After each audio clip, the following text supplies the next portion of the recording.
बेटा, ये तो तुमने बिलाल और बच्चों की कोई अच्छी खबर नहीं सुनाई। आज उसने अपना हाथ जलाया, कल कहीं बच्चों को और खुद को न जला बैठे। आप मुझसे कुछ कहने वाले थे अब्बू। हाँ बेटा, बस एक उम्मीद सी नजर आती है मुझे। तुम्हारे आने का इंतजार कर रहा था मैं। कैसी उम्मीद? यही बेटा, बिलाल और सारा को एक करने की उम्मीद। क्या ये मुमकिन है? हाँ हाँ, इसलिए कि अभी बाकायदा तलाक तो हुई नहीं। 3-4 महीने का वक्त अभी है। मैं समझी नहीं अब्बू। मैं समझाता हूँ ना बेटा। देखो, हमें सिर्फ ये सोचना है कि हम सारा को किस तरह मोटिवेट करें। अगर किसी तरह हम सारा को समझा पाए, उसे मोटिवेट कर पाए, तो ये अभी भी एक हो सकते हैं। और अगर हम ऐसा ना कर पाए बेटा, तो फिर हम अपने आप को कभी माफ नहीं कर पाएंगे।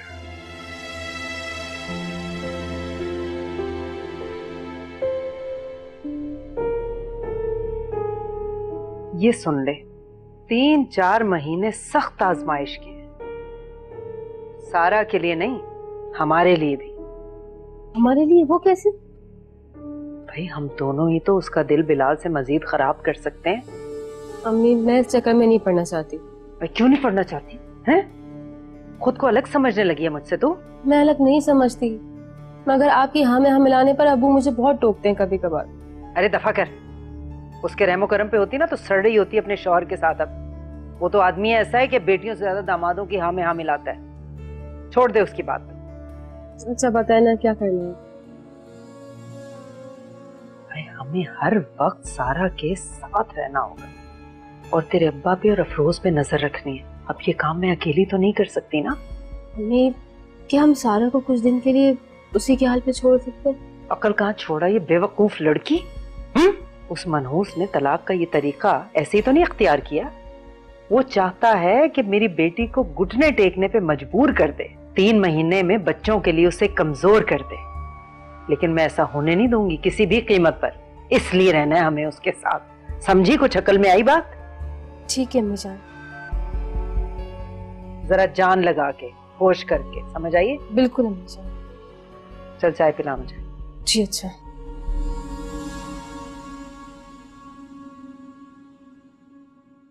पापा, मेरा एरोप्लेन कहाँ है? मुझे क्या पता। पापा ढूंढ दे मेरे साथ प्लीज। यार देखो, यहीं कहीं पड़ा होगा, जाके खुद ढूंढ लो। पापा नहीं है ना, मैंने बहुत ढूंढ लिया। यार ढूंढ लेंगे बाद में, तुम मुझे काम करने नहीं दोगे क्या? पापा अब खाना कैसे पकाएंगे? आपका हाथ कट जाएगा। यार करना तो पड़ेगा ना, क्या भूखे बैठेंगे? तो आप थोड़ी देर मम्मा का इंतजार कर ले, वो आकर पका लेंगी। तुम्हारी मम्मा अब नहीं आ रही, कब तक हम दूसरों का वेट करें? यूं ही बैठे रहेंगे?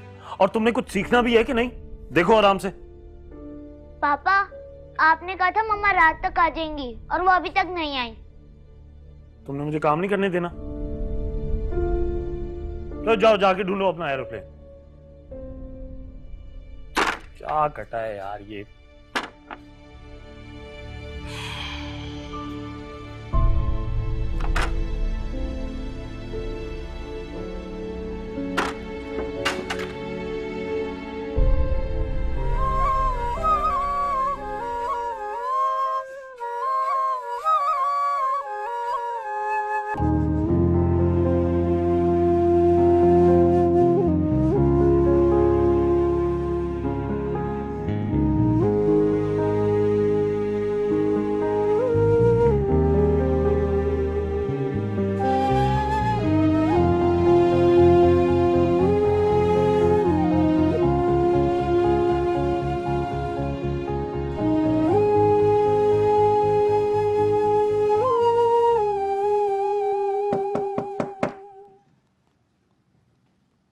सारा,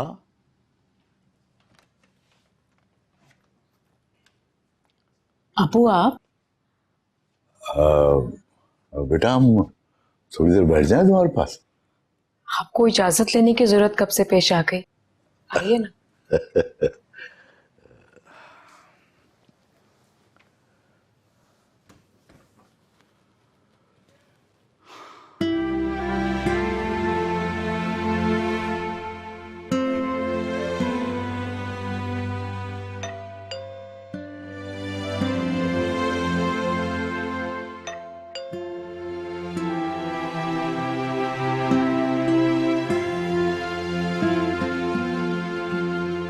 मुफीद भाई।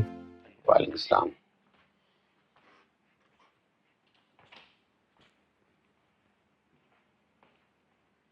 अब मुझे किराया वसूल करने के लिए तुम्हारे आके बेल बजानी पड़ेगी? ऐसी बात नहीं है बशीर भाई, बस वो मेरे हाथ जरा तंग है। कब तुम्हारा हाथ खुलेगा? 3 महीने का किराया तुम्हारे सर पर चढ़ गया। बशीर भाई, अगर मुझे हफ्ता 10 दिन की और मोहलत मिल जाती तो। मोहलत तो खैर नहीं, हिसाब किताब के मामले अपने बाप को ही मोहलत देता। तुम्हें 3 महीने की मोहलत इसलिए दी कि तुम्हारा पिछला रिकॉर्ड साफ था। अब मैं तुम्हें मजीद मोहलत नहीं दे सकता। बशीर भाई, सिर्फ हफ्ते 10 दिन की तो बात है। नहीं भाई, किराया मेरे हाथ पे रखो वरना मकान खाली कर दो। देखिए बशीर भाई, मैं आपको किराया दे दूंगा, मैं आपको मना थोड़ी कर रहा हूँ। मेरी जॉब के अगर मसले ना होते तो। भाई, जब बीवी की जगह घर पे रोटियां बनाओगे तो रोजगार के मसाइल तो पैदा होंगे। खैर, मैं तुम्हें 3 दिन की मोहलत देके जा रहा हूं, फिर मुझसे गिला मत करना। 3 दिन।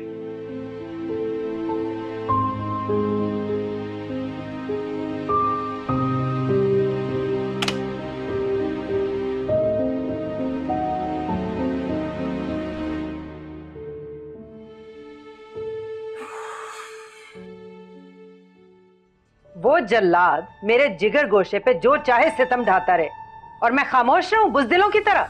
अगर तुम अच्छी माँ होती ना रुखसाना, तो जब तुम्हारी बेटी आके शौहर की बुराइयां कर रही थी तुम्हारे पास, उस वक्त तुम उसे डांट के वापस भेज देती। तुमने उसकी साइड लेके उसे और छाया दे दी। पापा, पापा देखिए मुन्नी के मुंह से झाग निकल रहे हैं।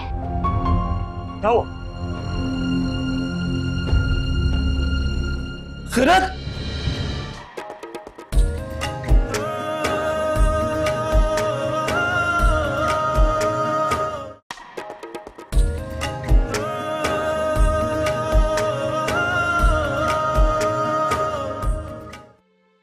बेटा, मैं ये सोच रहा था कि बिलाल तुम्हारा शौहर क्या पहले दिन से इतना बुरा था? अगर पहले पता होता अब्बू तो शादी क्यों करती।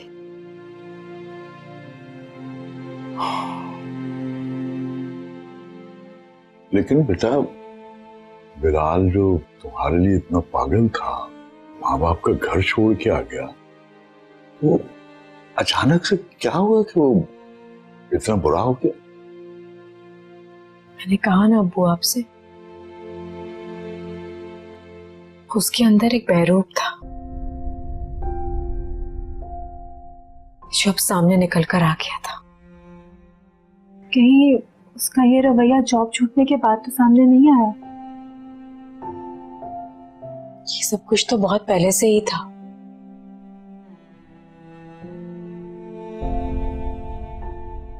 कुछ ऐसा समझो कि मजीद सहनी टॉर्चर होना मेरी बर्दाश्त से बाहर हो गया था। सारा बेटा, ये टॉर्चर एक तरफा था या दोनों तरफ से था? मुझे लगता है अब्बू वो छुप छुप कर अपनी अम्मी से मिलने जाता था, और जिस दिन वो वापस आता था एक नया ही इंसान होता था। उसकी माँ उसके कान भरती थी। और बेटी, जिस दिन तुम अपने घर आती थी यहाँ, तो तुम्हारी माँ तुम्हारे कान भरती थी ना। तो जब तुम वापस जाती थी तो तुम भी तो एक नया इंसान बन के जाती थी।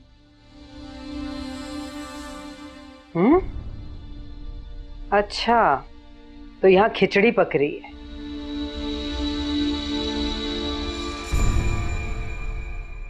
आस्तीन के सांप सर उठा रहे हैं।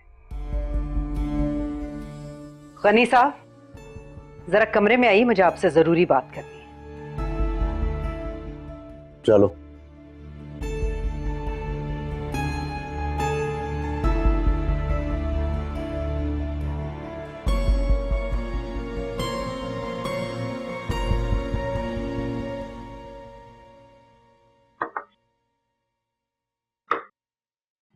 पापा, मम्मा खाने पर भी नहीं आ रही हैं। गुलजार, चुप होके ना खाना खाओ। लेकिन पापा, मुझे मम्मा के बराबर में बैठकर खाना खाने की आदत है। तो अपनी आदत को बदल लो। हर निवाला तुम्हारी माँ बैठ के यहाँ तुम्हें नहीं खिलाएगी, बड़े हो गए हो तुम। लेकिन मम्मा के लिए मैं अभी भी छोटा ही हूँ। ओफो मेरे बाप, हाँ तू छोटा है, अब खुश, खाना खा। लेकिन पापा, मम्मा जहाँ भी जाती थी खाने से पहले तो आ जाती थी ना। अब तेरी माँ पूरे 1 हफ्ते बाद वापस आएगी। 1 हफ्ते बाद? आपने तो कहा था कि वो रात तक आ जाएंगी। हाँ भाई, उस वक्त ऐसा ही था, अब ऐसा नहीं है। उन्होंने आपको फोन करके बताया है? ऐसा ही समझो। तो फिर आपने उनसे मेरी बात क्यों नहीं करवाई? वो इतने दिन मेरे बगैर नहीं रह सकती। गुलजार, अब अगर तुमने अपनी माँ का नाम लिया है ना, तो मुझसे बुरा कोई नहीं होगा। जहर कर दिया है खाने को तुमने।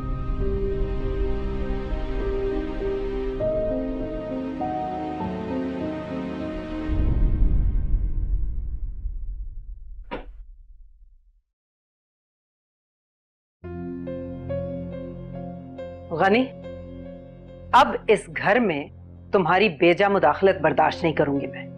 बेजा मुदाखलत नहीं कर रहा मैं तुम्हारे बिगाड़े हुए को संवारने की कोशिश कर रहा हूँ। कहा ना कोई जरूरत नहीं है इसकी। मर्दों वाले काम करो, ये औरतों के मामलात मुझे देखने दो। बहुत ढील दी है मैंने तुम्हें, लेकिन जब तुम मेरी दूसरी बेटी को भी शौहर से जुदा करके ले आई ना, अब मैं खामोश नहीं रह सकता। अब्बू की चमची, ये जो अंदर लड़ाई हो रही है ना इस वक्त, ये सब तुम्हारी वजह से। तो क्या आप अम्मी की चमची नहीं है? तमीज से बात करो, तुम्हारी बड़ी बहन हूं मैं हमेशा आपकी इज्जत करने की कोशिश करती हूँ, लेकिन कुछ आप भी बड़ों वाले काम कर लिया करें। हे बड़ी। कमाल करते हो वैसे। वो जल्लाद मेरे जिगर गोशे पे जो चाहे सितम ढाता रहे और मैं खामोश रहूं बुज़दिलों की तरह। अगर तुम अच्छी माँ होती ना रुखसाना, तो जब तुम्हारी बेटी आके शौहर की बुराइयां कर रही थी तुम्हारे पास, उस वक्त तुम उसे डांट के वापस भेज देती। तुमने उसकी साइड लेके उसे और छाया दे दी। अरे मैं लानत भेजती उसके शौहर के बाप की कब्र पे। तुम शुरू दिन से उसकी तरफदारी करे उस मनहूस की, और बेटियों से ज्यादा दामादों की तरफदारी करते हो तुम। मर्द जो ठहरे। तौबा है, मैं भी किस बेअक्ल के साथ बहस कर रहा हूं। और अफसोस की बात तो यह है कि मेरी बेटियों में भी अकल नहीं है। अगर उनमें जरा सी भी अकल होती ना, तो वो अपनी जड़ें खुदवाने के लिए तुम्हारे हाथों में औजार न देती।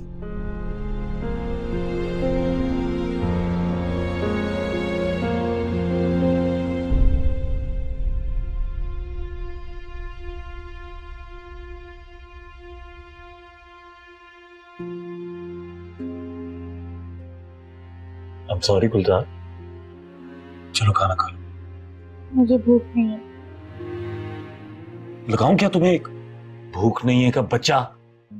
ईगो हमारे लिए काफी है, ठीक है ना? तुम हमारी तरह बनने की कोशिश ना करो। चलो शाबाश, कह रहा हूं खाना खा लो। अच्छा बाबा, आप मेरी है ना मम्मा से बात करवा दे फोन पर। यार तुम्हारी मम्मा का फोन खराब है। आपने तो कहा था कि मम्मा की कॉल आई थी आपको। मैंने कब ऐसा कहा? मुझे लग रहा है तुमने ख्याल में सोच लिया। अच्छा आप ट्राई करें, शायद बेल जा रही हो। अच्छा, ये लो, खुद ट्राई कर लो।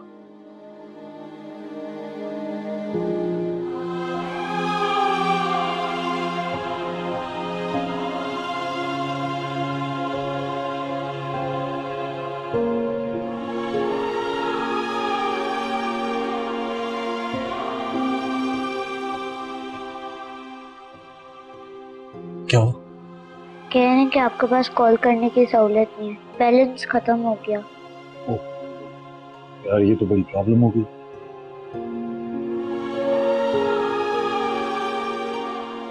अच्छा चलो एक काम करते हैं, हम खाना खाते हैं, फिर मैं खैरत के लिए दूध बना दूं और फिर मैं तुम्हें एक स्टोरी सुनाऊंगा। सच्ची? चलो।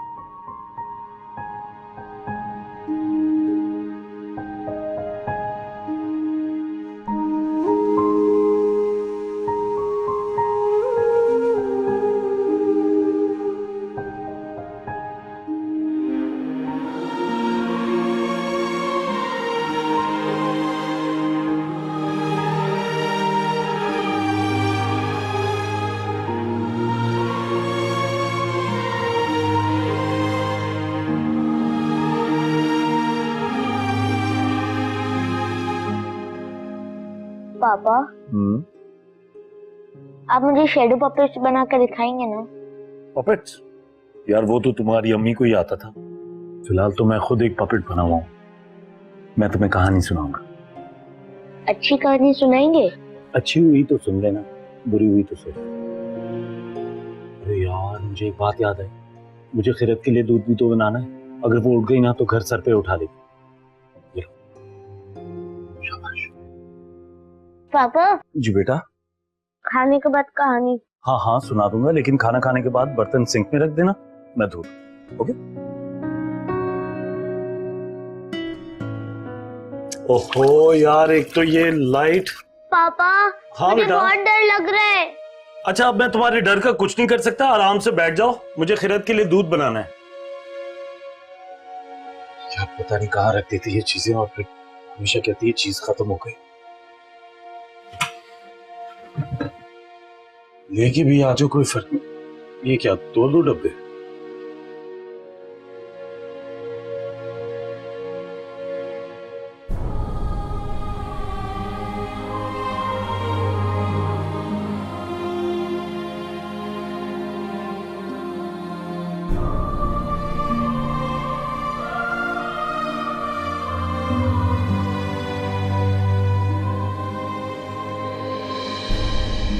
दिलों की इस भंवर में घूमती है जिंदगी, देखता हूँ ख्वाब में बस झूमती है जिंदगी।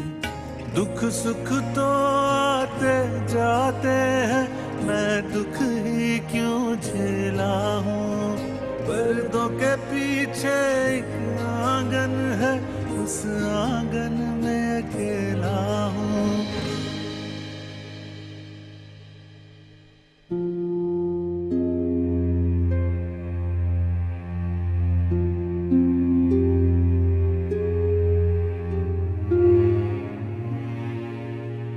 गुलजार, उठो बेटा, अपने कमरे में जाके।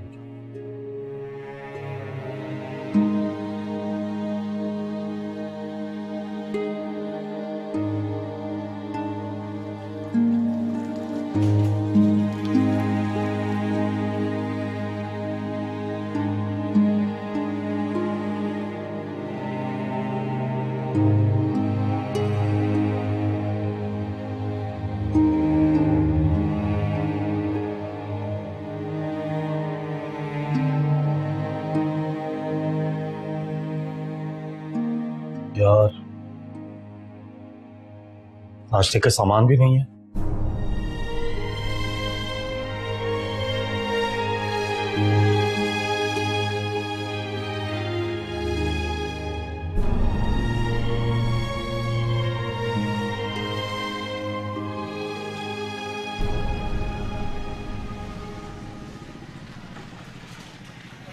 एक जरा भी उधार नहीं मिलेगा मेरे भाई। तुम मेरी ब्लैक लिस्ट में आ चुके हो। पिछले 3 महीने का उधार चुकाओ, फिर जो दिल चाहे ले जाओ। भाई कमाल बात करते हो। देखो मैं अब किसी और दुकान पे जाके हाथ थोड़ी जोड़ूंगा। देखो मैं तुम्हारे सामने हाथ जोड़ता हूँ मेरा प्यारा भाई।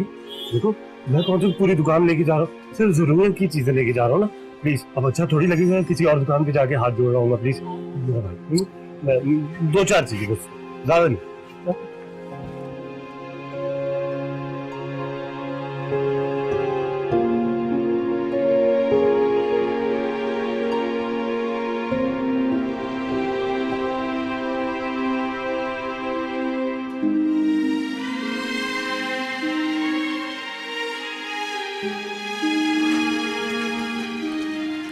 पापा मुन्नी इतनी सुबह सुबह तो उठ जाती है, आज तो नहीं उठी।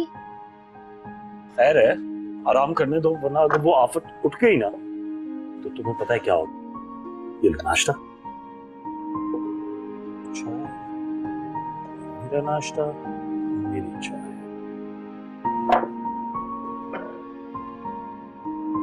चलो गुलजार बेटा, ये लो, मैंने खिरत का फीडर तैयार कर दिया, उसे भूख लगी होगी, जल्दी से उसे पिला दो। और शाम को मैं अपने फोन में बैलेंस चलवा के तुम्हारी अम्मी से भी बात करवा दूंगा। फिर वक्त मुझे देर हो रही है अपने इंटरव्यू के लिए, तो मैं जा रहा हूँ। Okay bye. घड़ी तो मैं यहीं भूल गया। पापा क्या हुआ? खैरत, मेरी बच्ची, क्या हो गया तुम्हें? बाजी आ जाए, नाश्ता कर ले।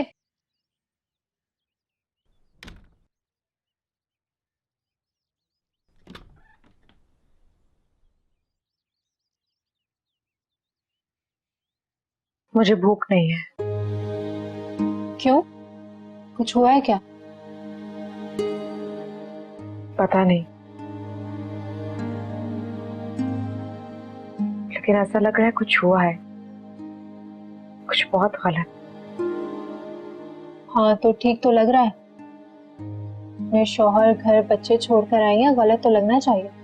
मेरा ख्याल है तुम्हें कॉलेज के लिए देर हो रही है, नाश्ता करो और जाओ। वो तो मैं चली जाऊं, लेकिन जो गलत हो रहा है ना, उसको सिर्फ आप ठीक कर सकती हैं।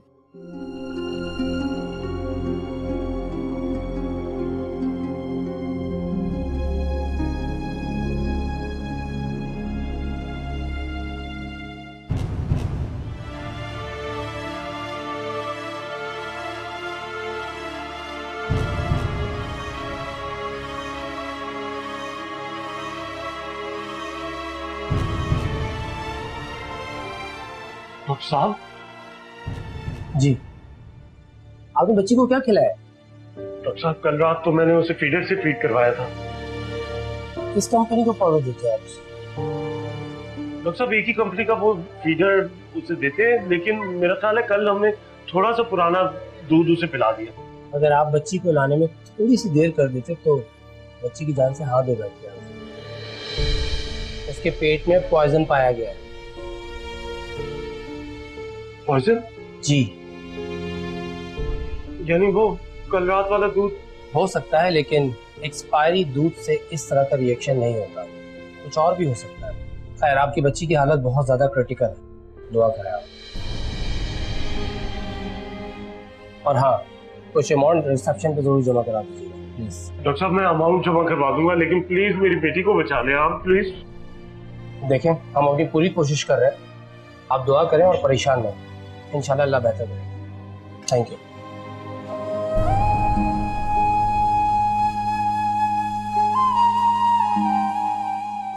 पापा, गुलजार, तुम क्यों रो रहे हो मेरे बच्चे? आप है ना, मम्मा को बुला दे। बेटा, तुम्हारी माँ मसरूफ है, बोला तो है मैंने तुमसे। लेकिन पापा, आप उनको बुला ले।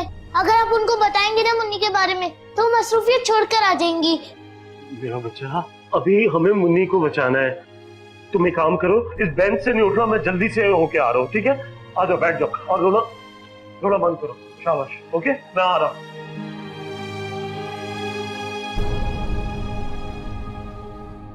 मैं अब सिर्फ अपने लिए जीना चाहती हूँ, और अगर तुम चाहो तो इस कमाल को कभी भी ज्वाइन कर सकती हो। कौन है फोन पे? मुन्नी की तबीयत बहुत खराब है और हम सब हॉस्पिटल में हैं।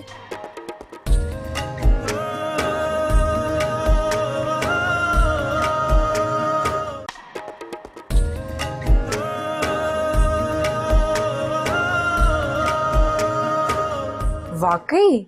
और ये सुनकर तो तुम हैरान ही हो जाओगी कि रात 4 बजे तक मेरे घर पार्टी चली है। कमाल है। वो भी मेरे सारे पुराने दोस्त हैं, एक भी नया नहीं था। मेरा मतलब है कि आबिद से रिलेटेड कोई भी नहीं था। मैं अब सिर्फ अपने लिए जीना चाहती हूँ, और अगर तुम चाहो तो इस कमाल को कभी भी ज्वाइन कर सकती हो। कौन है फोन पे?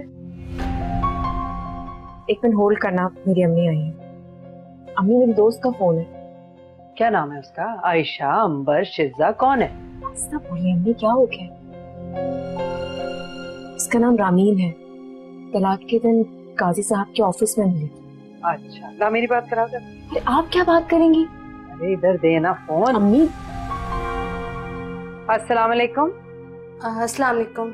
मेरा नाम रुखसाना है, सारा की वालदा हूँ मैं। मेरा फोन तो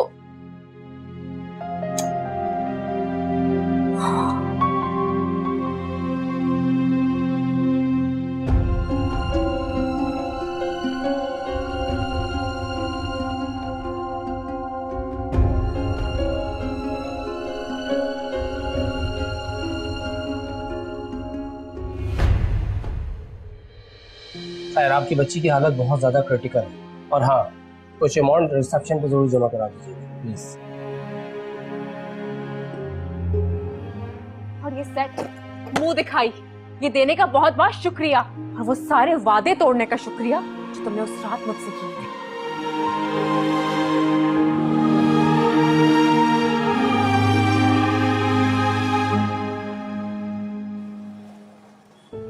शुक्र भाई, शुक्र भाई। भाई सुबह से अच्छा खासा सामान ले आ चुके हो तुम, बहुत हो गई, अब अंदर जाने नहीं दूंगा, बता रहा हूँ तुम्हें। शुक्र भाई, मुझे सामान की जरूरत नहीं है, मुझे कुछ पैसों की जरूरत है। 15,000 रुपए चाहिए। क्या तुम पागल हो गए हो क्या? शुक्र भाई, मेरी बच्ची हॉस्पिटलाइज है यार। अरे जो भी है भैया, तुम्हें एक आना भी नहीं मिलेगा, बहुत हो गई। अरे हमें भी अपने घर का चूल्हा जलाना पड़ता है, कैश थोड़ी होता है हमारे पास।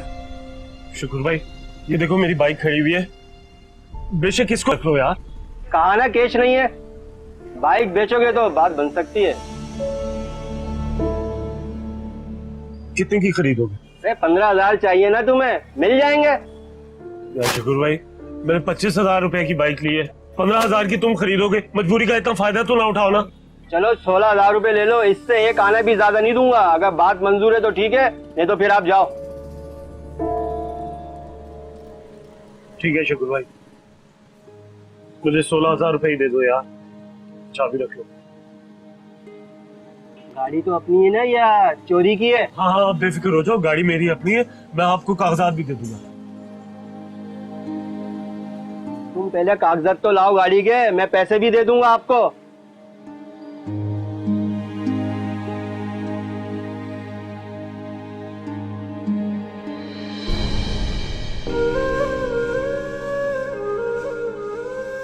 पापा मम्मा को मुन्नी के बारे में क्यों नहीं बताते? और मम्मा हमें बगैर बताए क्यों छोड़कर चली गई? पापा कभी कहते हैं मम्मा रात में आएंगी, कभी कहते हैं मम्मा एक हफ्ते बाद आएंगी। अंकल, कुछ चाहिए बेटा? अंकल वो आप पहले मेरी मम्मा को कॉल कर देंगे अपने मोबाइल से? भाई आपकी मम्मा कहाँ है? नहीं पता। नंबर याद है आपको? जी नंबर याद है। अच्छा लो तो खुद ही कर लो।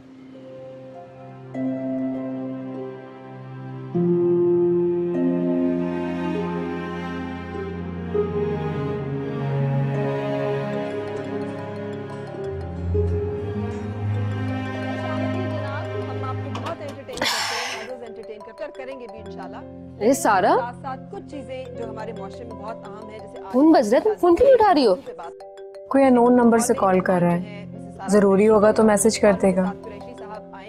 जैसी तुम्हारी मर्जी, मैं जा रही हूँ। अल्लाह हाफिज। खुदा हाफिज। तो हम इस मौजू पे बात कर रहे हैं कि इस मसले को अच्छी तरह से एडजस्ट कैसे किया जाए। क्या हुआ, अटेंड नहीं हो रहा?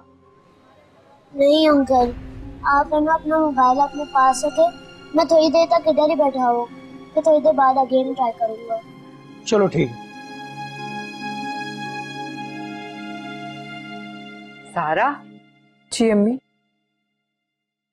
बेटा उठ के तैयार हो जा, रामीन ने तुझसे मिलने के लिए वक्त निकाल लिया, बुला रही है तुझे, चल।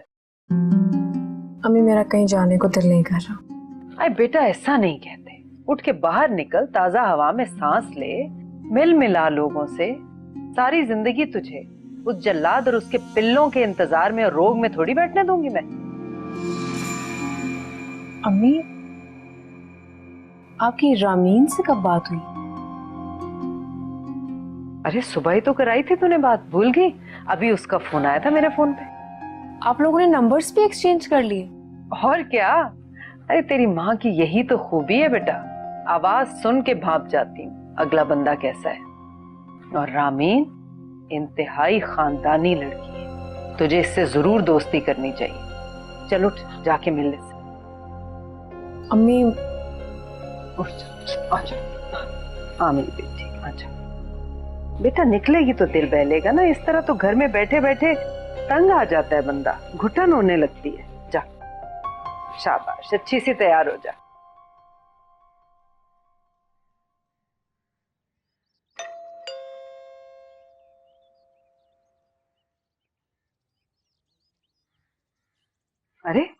गई नहीं अभी? अम्मी मैं पाउच भूल गई थी अपना, आधे रास्ते से वापस आई हूँ। अच्छा हुआ। सारा को रामीन से मिलने भिजवा रही हूँ। मैंने कहा है ऐसी लड़कियों से दोस्ती करो, अरे हमारे मतलब की लड़की है, हमारे मिजाज की, उसको तलाक पे उकसाएगी, इसीलिए भेज रही हूँ। ठीक है मैं जैसा आप सोच रही हैं वो बिल्कुल ठीक है। मैं बस ऑफिस से आके बात करती हूँ, देर हो रही है। चल अल्लाह अल्लाह।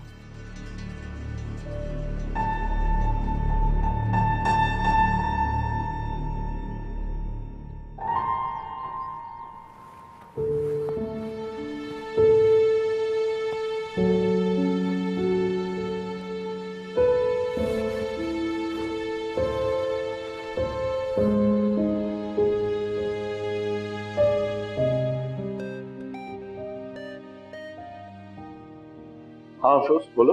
हेलो बिलाल भाई, कहाँ हैं आप लोग? मतलब ये मैं कब से घर के दरवाजे के बाहर खड़ी बेल बजा रही हूँ, कोई दरवाजा ही नहीं खोल रहा। हाँ वो हम लोग जरा घूमने के लिए बाहर निकले हुए हैं। बाहर घूमने? लेकिन आज आपका इंटरव्यू नहीं था क्या?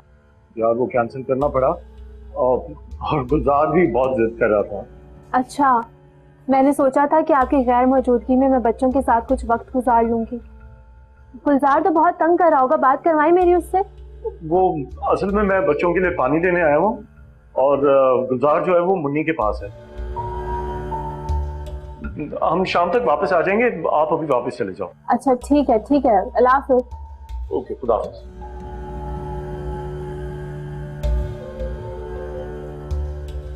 बार बार ट्राई कर रहा हूँ लेकिन बेटा नंबर लग नहीं रहा। अच्छा अंकल कोई मसला नहीं। अंकल एक और नंबर याद आया। अच्छा बताओ। 0334 789 058।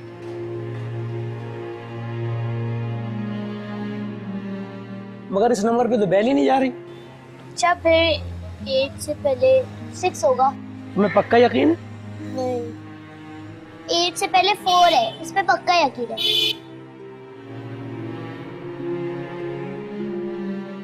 हाँ बैल जा रही है इस पे। हेलो अफरोज खाला। हाँ गुलजार बेटा, कहाँ हो आप लोग? अभी मेरी आपके बाबा से बात हुई। खाला मम्मा कहाँ है? आपको पता है मुन्नी की तबीयत बहुत खराब है और हम सब हॉस्पिटल में हैं। कौन सा हॉस्पिटल में?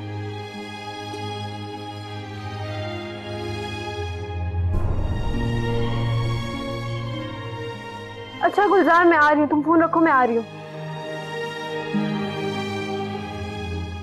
Thank you uncle. ठीक है बेटा।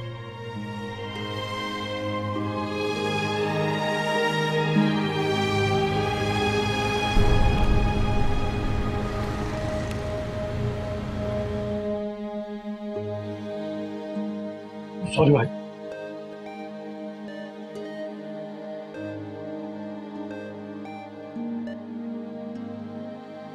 हाँ अफरोज। बिलाल भाई बड़े अफसोस की बात है, आपने मुझे पराया समझा और मुझसे बात छुपाई। मुन्नी हॉस्पिटलाइज और आप मुझसे छुपा रहे हैं। मुझे आपसे उम्मीद नहीं थी। वो दरअसल अफरोज मैं आ रही हूँ वहाँ पे, अब उधर ही बात होगी। मुझे गुलजार ने हॉस्पिटल का नाम बता दिया। भाई प्लीज थोड़ा तेज चलाएं।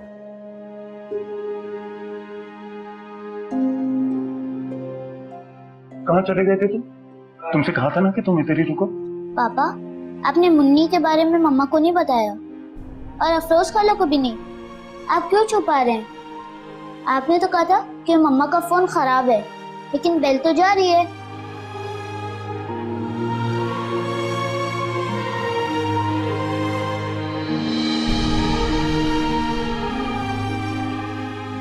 चलो। तलाक के बाद तो मुझे बहुत अजीब लग रहा था, बस घर में पड़ी रहती थी। लग रहा था जिंदगी खत्म हो गई है मेरी। फिर मेरे दोस्तों को पता चला, उन्होंने मेरी खातिर हुंजा का ट्रिप बना लिया। मैंने बहुत मना किया कि मुझे नहीं जाना, लेकिन तुम्हें तो पता है दोस्त मानते ही नहीं है। मेरा सारा सामान समेटा और ट्रेन में डाल दिया। हो माय गॉड, मेरी लाइफ का पहला ट्रेन ट्रिप, वो पहली हवा। जब ट्रेन में बैठी ना तो मुझे लग रहा था मेरी जिंदगी वापस आ गई है। मुझे लग रहा था मैं पहली बार सांस ले रही हूँ। इतनी अच्छी हवा थी, सारा तुम मुझे सुन रही हो ना? हाँ। और जब हम उनसे पहुंचे ना तो मेरी एक कामी नाम की लड़की से मुलाकात हुई। बहुत मजा आया था। 24 घंटे बस जोक सुनाकर हंसाता रहता था। शुरू में ना मुझे बहुत जहर लगता था वो, क्योंकि उसका हर जोक में टारगेट मैं होती थी। लेकिन मुझे बाद में पता चला कि मैं तो अपने आप को खुद ही टारगेट बना रही हूँ, क्योंकि जब मैं अपनी लटकी सी शक्ल बनाकर बैठी रहूंगी तो कोई भी मेरा मजाक उड़ाएगा या कोई मुझे खुश करने की कोशिश करेगा। सारा, तुम मुझे वाकई में सुन रही हो ना? हाँ सुन रही हूँ मैं। अच्छा चलो चलते हैं। अरे लेकिन अभी तो आए हैं यहाँ। तो अभी आने का फायदा क्या है? मैं सिर्फ यहाँ ग्लास और नैपकिन से बातें कर रही हूँ, तुम तो कहीं और ही खोई हुई हो। नहीं रामीन, ऐसी कोई बात नहीं है। मैं सीरियसली सुन रही हूँ तुम्हें। तुम अपने आप को सुन नहीं पा रही हो, मुझे कैसे सुनोगी? मेरा ग्लास आधा हो गया और तुमने अभी तक अपनी ड्रिंक नहीं पी। क्या करूं मैं रामीन, हर जगह पर मौजूद रहना बहुत मुश्किल है मेरे लिए। मेरा घर बिखरा है, मेरे बच्चे मुझसे जुदा हो गए, क्या करूं? कौन सा घर सारा? हाँ, वो घर जो तुम्हारा कभी था ही नहीं। हर औरत का ख्वाब होता है कि उसका एक अच्छा घर हो, बच्चे हो, शौहर हो। सिर्फ ये तुम नहीं सोचती। इनफैक्ट औरत ही मर्द को घर बना कर देती है। औरत से पहले मर्द को घर बनाना तो दूर की बात है, उठने बैठने खाने पीने तक का सलीका नहीं होता। औरत की तो खमी में यही बात डाली गई है कि वो घर बनाए और वहीं तक महदूद रहे। लेकिन मर्द भी तो घर वाला बनकर रोज अपनी औरत के पास आए ना। ये क्या, रोज ताने देकर सो जाता है, सुबह उठकर नर्सरी के बच्चों की तरह नखरे दिखाकर ऑफिस चला जाता है और एंड में 3 तलाकें देकर औरत को बेदखल कर देता है।